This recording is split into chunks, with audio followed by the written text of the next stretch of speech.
Sup YouTube, this is Radiantxela and it has been a while. Finally I'm back with Yu-Gi-Oh! Deck profiles because I got my camera working and I got some really good deck lined up and I want to share them with you all. So this is the deck profile for my Gadget Machina deck. So the basic cards are of course the green, yellow and red gadgets which search out each other. Green goes for red, red goes for yellow and yellow goes for green. So you can have an endless loop with those. Most of you know them, level 4 Earth types, and that's about that. Then we hold 3 Machina geoframes. Its effect is that it can pick up any Machina monster once it comes out from the deck. So it's a heavy search engine for the primary bullet tank of the deck. Also it can be used in the Union Synchro Fusion thingy, whatever they call it these days. I still call it Union, as we did back in the old days, where it can block off the destruction of a machine type monster when it is Union used. Now as you can see here, I proxy 3 scrap recyclers, and the reason these are proxies is because I haven't bothered to dig through all of our common cards yet to pick up 3 of them. So yeah, scrap recycler is really useful. When it comes out it does Foolish Burial on a machine type monster from your deck, and also you can use it for a minor pot of avarice by sending 2 level 4 machine type monsters into your deck and drawing a card. These 2 must of course be from the graveyard. So 3 of these, also since they're level 3 and they have pickup engine. The bullet tank of this deck is Machina Fortress, which is bloating overpowered for a structure deck level 7 card. It should have been much harder to get 3 of these, but it wasn't. I just traded them for free, gave almost nothing away. It was a minority of cards I gave away. I think I gave away like a Shining and got free Geoframe, free Fortress and such. And a lot of other cards. So Machina Fortress effect is that he's level 7, so it's a 2 tribute monster. He has 2500 attack, 1600 defense. I don't know if you can see that, the resolution isn't that bloody good. His effect allows you to, by discarding a total of level 8 or higher machine type monsters from your deck, for example, from your hand of course, for example 2 gadgets. He can be special summoned from your hand or by the bloody graveyard, so there's a never-ending loop with him and the gadgets. Now his other effects are that if he's destroyed by battle, you may select and destroy a card your opponent controls. So if your opponent actually ramps out something higher than 2500 and rams him, then will probably go down on its own. Also, if you target it with an effect monster's effect, this accounts for both the player and the opponent. You get to look at the opponent's hand and say, hey, I don't like this card, let's bust it to the graveyard. So his primary combo is actually, for me, where I Union target him with Geoframe to mill the hand, since it's the target of an effect, an equipment effect. Right, then as the last 2 booster cards, I run 2 Effect Veiler as tuners. And as of course the usual effect waiver shit, by sending it off you stop something that would hurt you, preferably a Stardust Dragon when he dark holes or whatevs.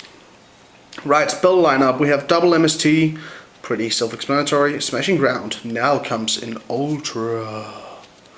Right, a Heavy Storm, a Burial from the Different Dimension, because this deck doesn't like getting banished. We don't like Fortress getting banished, do we? No, we don't, so we send it back to the grave. Pot of Avarice, due to all of the graveyard work by sending off cards, it's nice to recollect them. Foolish Burial, just in case I happen to draw this, I can mill out a Fortress from the start and then perhaps summon it. Reborn, Dark Hole, Book of Moon, blah blah blah standards. Traps, I run double Call of the Haunted, due to the amount of graveyard work there is by the scrap recyclers and the Foolish Burial. Then I like to have double Call of the Haunted in and just quickly shift out those Fortress or gadgets. Starlight Road? Why did so many people forget this in the metagame?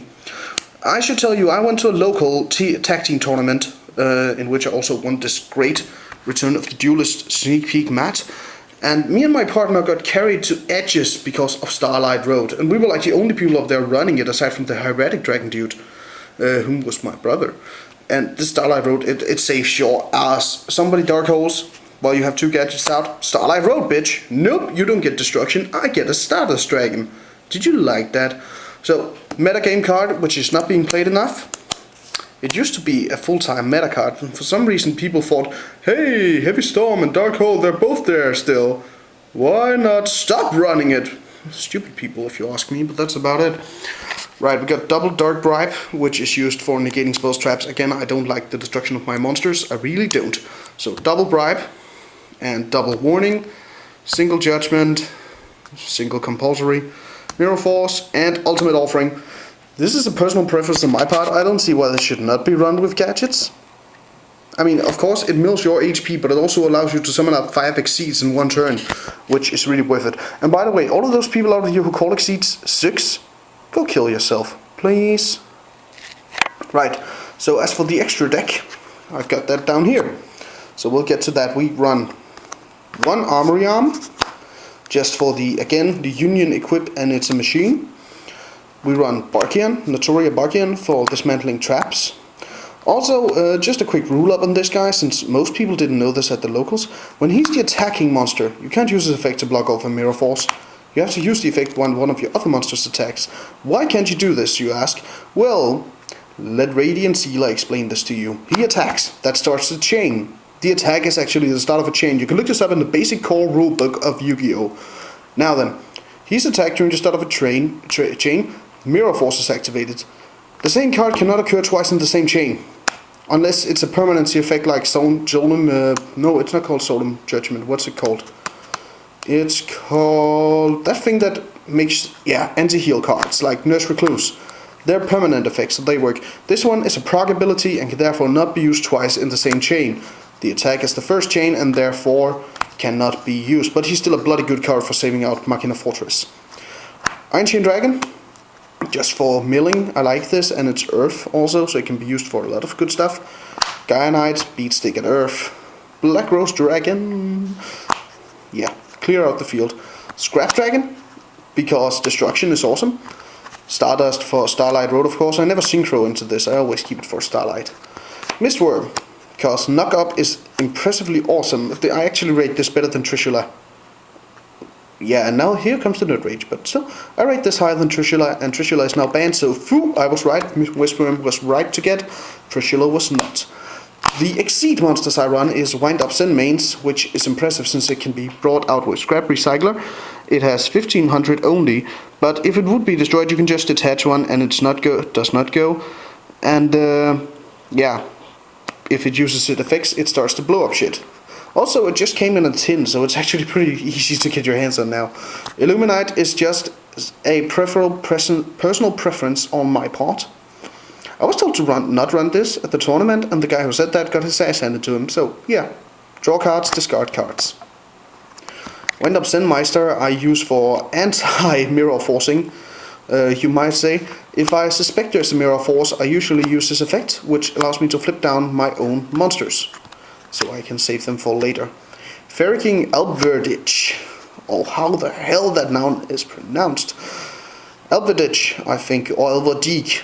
I don't know. Well, he's a 2500 beatstick, no, 2300 beatstick, my apologies.